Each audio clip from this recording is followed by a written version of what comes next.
গরমের দিন শুরু হয়ে গেছে, এর জন্য আমি গরমের সবজি পটল পটল ভেজে নিচ্ছি। আর একটা বেগুন আমি চুলাতে পুড়তে দিয়েছি।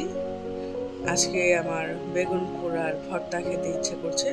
আর এখানে শুধুমাত্র হলুদ মাখিয়ে আমি কয়েকটা পটল আমার মেয়ের জন্য ভেজে নিচ্ছি। আমার ছোট মেয়েটা ঝাল খেতে পারে না, ও কিন্তু পটল ভাজা খেতে খুবই পছন্দ করে, সেজন্য ওর জন্য কিছুটা করে নিয়েছি। এখন আমি চুলোতে কড়াই বসিয়ে দিয়েছি, পেঁয়াজ ভেজে নিচ্ছি তেলের মধ্যে। পেঁয়াজ ভেজে এখানে আমি আমার ছেলের জন্য ডিম ভুনা করব। ছেলে বলেছে ডিম ভুনা খাবে, ওর জন্য একটু ডিম ভুনা করে নেব। তা এখন গরমের দিন আমি অফলাইনে আম দিয়ে ডাল রান্না করে রেখেছি। এখন প্রতিদিনই আমাদের বাসায় আম দিয়ে ডাল রান্না হবে, সেটা আজকে আর দেখাচ্ছি না। কথা বলতে বলতে আমি মশলা কষিয়ে নিচ্ছি ডিম ভুনা করার জন্য। আসসালামু আলাইকুম, কেমন আছেন সবাই? আশা করছি ভালো আছেন, সুস্থ আছেন। আমি মাই স্পাইসি কিচেন লাইফ চ্যানেলে আপনাদের সবাইকে স্বাগত জানাচ্ছি। আর একটা নতুন ভিডিও নিয়ে এসেছি আপনাদের সামনে। যারা আমার ভিডিওটি দেখছেন তারা একটা লাইক করে দেবেন, সাবস্ক্রাইব করে নেবেন। যারা করেছেন তাদেরকে অসংখ্য ধন্যবাদ। আমার ভিডিওটি কেউ স্কিপ করে দেখবেন না। মশলাগুলো কষানো হয়ে গিয়েছে, এখন ডিমগুলো এখানে আমি দিয়ে দিচ্ছি। এখানে আমি খুব অল্প পরিমাণ ডিমে ভুনা করছি আজকে, কারণ শুধুমাত্র দুপুরে খাওয়ার জন্য। রাতে অন্য একটা জায়গায় দাওয়াত আছে, সেখানে ওরা খাবে।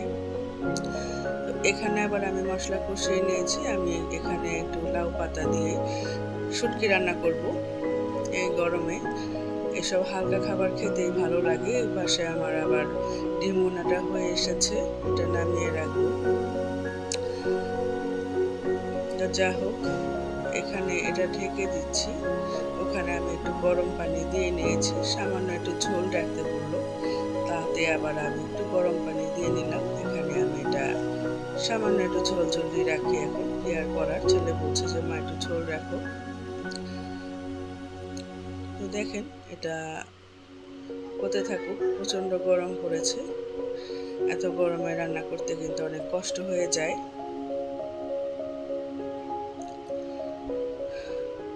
তো এই তো আমার ডিম ভুনাটা হয়ে গিয়েছে। এখন পয়লা বৈশাখ উপলক্ষে দুটো ইলিশ মাছ এনেছে। মাছগুলো খুব বেশি বড় না, মিডিয়াম সাইজের দুটো মাছ। এই মাছগুলো আমি আবার আঁশ ছাড়িয়ে নিয়েছি। এখানে আমার শুটকি মানে তরকারিটা হয়ে এসেছে, এটাও একবার এখন এখানে আমি শেষ পর্যায়ে প্রায় শুটকিগুলো গরম পানি দিয়ে ধুয়ে দিয়ে নিলাম। বেশি সময় আর লাগবে না, যেহেতু সবজিগুলো সিদ্ধ হয়ে যাওয়ার পরে আমি মাছটা দিয়েছি। এখন যা হোক, এই শুটকিগুলো একটুখানি কষানো হলে এর মধ্যে আমি গরম পানি দিয়ে একটু নেড়ে চেড়ে দিব।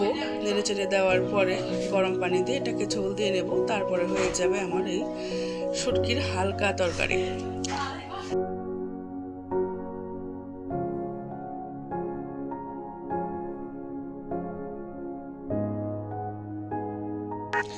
ভালোভাবে নেড়ে চেড়ে দিচ্ছি।